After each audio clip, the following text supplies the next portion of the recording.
আজকের ভিডিওতে আমি আপনাদের সাথে শেয়ার করব যেসব আত্মীয়ের বাসায় আপনি কখনো যাবেন না। তাই সম্পূর্ণ ভিডিওটি না টেনে মনোযোগ সহকারে দেখতে থাকুন।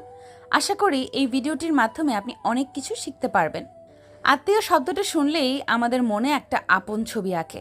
ছোটবেলার ঈদ, পূজা, পারিবারিক মিলন মেলা বা গরমের ছুটির দিনগুলোতে নানা, খালা, মামা, চাচার বাড়ির স্মৃতি মনে পড়ে। কিন্তু সময় বদলায়, সম্পর্কের রূপও বদলায়।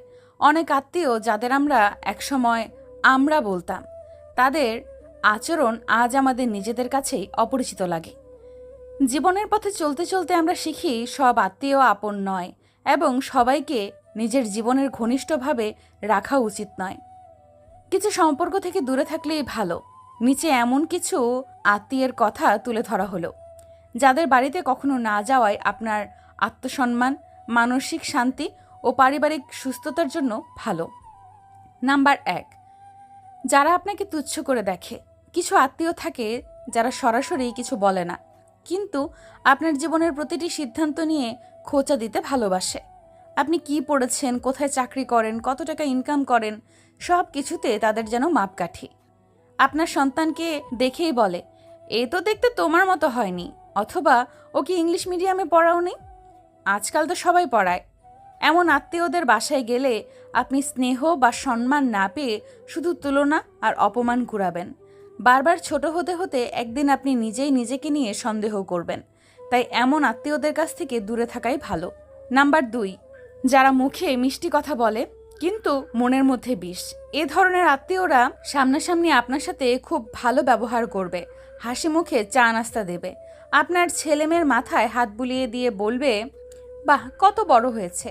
কিন্তু আপনি চলে যাওয়ার পর পাশের ঘরে গিয়ে বলবে, ওরা আসলে খুব চালাক, শুধু নিজেদের স্বার্থ দেখে। এছাড়া আপনার ব্যক্তিগত কথাগুলো ছড়িয়ে দেবে অন্য আত্মীয়দের কাছে। এই মুখোশধারী আত্মীয়রা সম্পর্ককে ভালোবাসার জায়গা থেকে নয়, গসিপ আর প্রভাব খাটানোর অস্ত্র হিসেবে ব্যবহার করে। আপনি যতই খোলামেলা হন, তারা ততই আপনার দুর্বলতা খুঁজে নেবে। এদের বাসা এড়িয়ে যাওয়া মানেই নিজের শান্তি রক্ষা করা। নাম্বার ৩, যারা কেবল প্রয়োজনে আপন। কি খবর, অনেক দিন কোনো দেখা নেই। এই লাইনটা তখনই শুনবেন যখন তাদের টাকার দরকার বা কোনো কাজে সাহায্য লাগবে। এই আত্মীয়রা আপনাকে খোঁজ নেয় না, কিন্তু যখনই কোনো সরকারি কাজ, মেডিকেল অ্যাডমিশন কিংবা চাকরির রেফারেন্স লাগে, তখন আপনি ঘনিষ্ঠ আত্মীয় হয়ে যান। আপনি যদি কখনো না বলতে চান, তাহলে আপনি হঠাৎ করে অভিমানী, অহংকারী হয়ে যাবেন।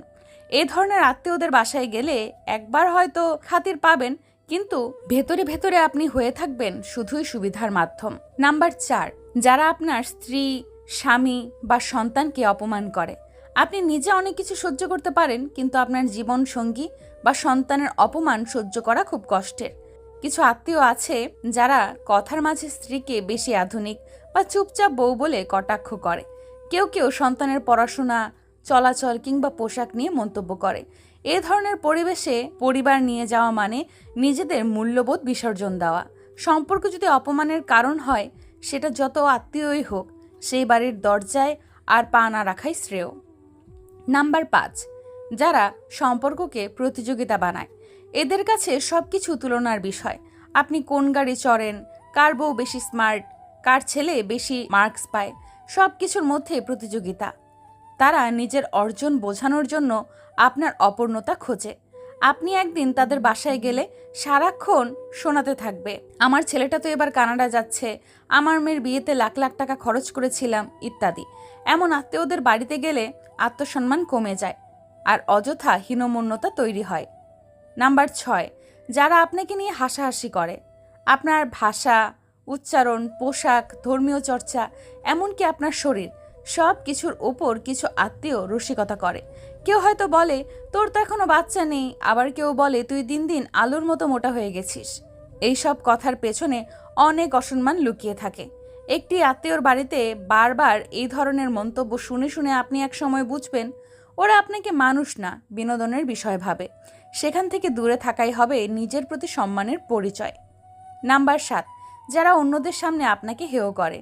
একটি পারিবারিক অনুষ্ঠানে সবার সামনে আপনার ব্যর্থতা বা ব্যক্তিগত ব্যাপার টেনে এনে আপনাকে ছোট করা হয়। এমন পরিস্থিতি খুবই কষ্টদায়ক।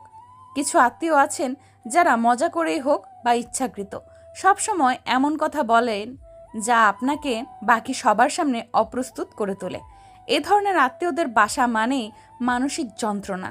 আপনি গিয়ে এক কাপ চা খেলেও মনে হবে যেন একটা বিষ খেয়েছেন। নাম্বার 8, যাদের সংসারে শুধু ঝগড়া ও নেতিবাচকতা। কিছু আত্মীয়ের পরিবারে ঢুকলেই টের পাবেন সবাই কারো না কারোর সাথে রেগে আছে। কথা বললেই ঝগড়া, মন্তব্য করলেই অপমান। সেখানে ভালো সময় কাটানো তো দূরের কথা, নিজের অস্তিত্ব নিয়েও কেমন অস্বস্তি লাগে। মন শান্ত রাখতে হলে এমন পরিবেশ থেকে নিজেকে দূরে রাখতে হয়, কারণ মানসিক শান্তি আপনার জীবনের সবচেয়ে বড় সম্পদ। সব আত্মীয়ের বাসা নিজের বাসা নয়। সম্পর্কে আসল সৌন্দর্য হলো সম্মান, ভালোবাসা ও আন্তরিকতা। যেখানে এই তিনটি নেই সেখানে গিয়ে বারবার নিজের আত্মমর্যাদা ক্ষুণ্ণ করার মানে হয় না। জীবন খুব ছোট আর মনের শান্তি অনেক মূল্যবান। যারা আপনাকে বোঝে না, ভালোবাসে না, শুধু রক্তের সম্পর্ক দেখিয়ে কটাক্ষ করে, তাদের বাসায় গিয়ে হাসি দিয়ে সামাজিকতা রক্ষা করার চেয়ে চুপচাপ দূরে থেকে নিজের মান বজায় রাখা অনেক বড় বুদ্ধিমানের কাজ।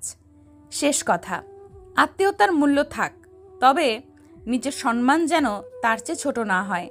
যেখানে আপনাকে ছোট করে দেখা হয় সেখানে এক কাপ চা খাওয়ার চেয়ে নিজের ঘরে নিজের মানুষের পাশে বসে নীরব চা খাওয়া অনেক শান্তি।